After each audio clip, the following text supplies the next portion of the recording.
Naumkeag is a summer estate that was owned by one family, the Choates from New York City. It was used by them from 1886 until 1958.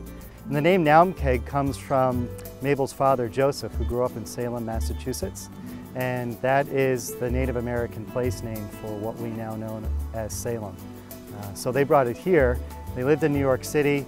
It was a reminder for him of his childhood and the place where he grew up. It has 18 bedrooms, 9 of them are for staff.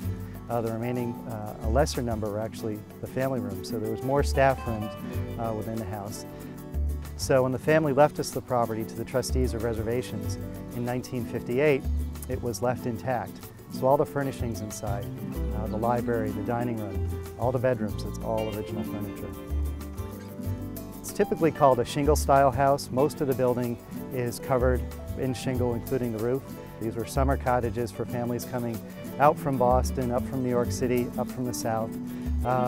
For the Choates, though, this was their permanent summer residence. They would come here in late May and stay through October. They played games, they horseback riding, they rode bikes, they played golf. There was a tennis court on the property. They would take carriages to the nearby Stockbridge Bowl to go swimming. They went to the different farms in the area. They hiked the surrounding hills. Monument Mountain, off in the distance, was one of their favorite destinations. They hiked there regularly. They very much enjoyed the Berkshires the way people do today. Very much connected to the land and enjoyed all that the Berkshires had to offer. When the Choates bought this land, it was farmland. They purchased 50 acres.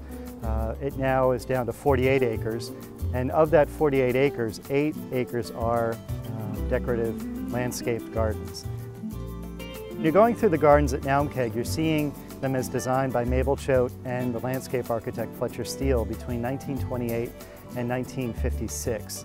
Mabel inherited the house in 1929. There were basically open terraces and lawns surrounding the house, and Steele and Choate created a series of outdoor rooms and gardens where they built onto those terraces and filled the property. The gardens themselves, though, are all open to the public for walking through. They've just gone through a major restoration. We're completing the restoration this year.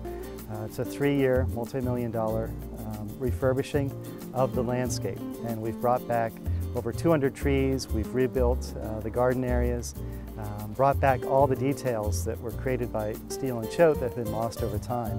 So it's been this complete transformation of the property.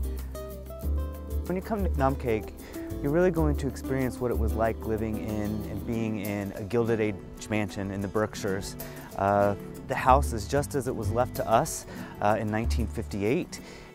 And so we average about 15,000 visitors per year here. People can come and watch the sunset, which is just spectacular. I mean, really, as far as the Berkshires go, you can't beat this.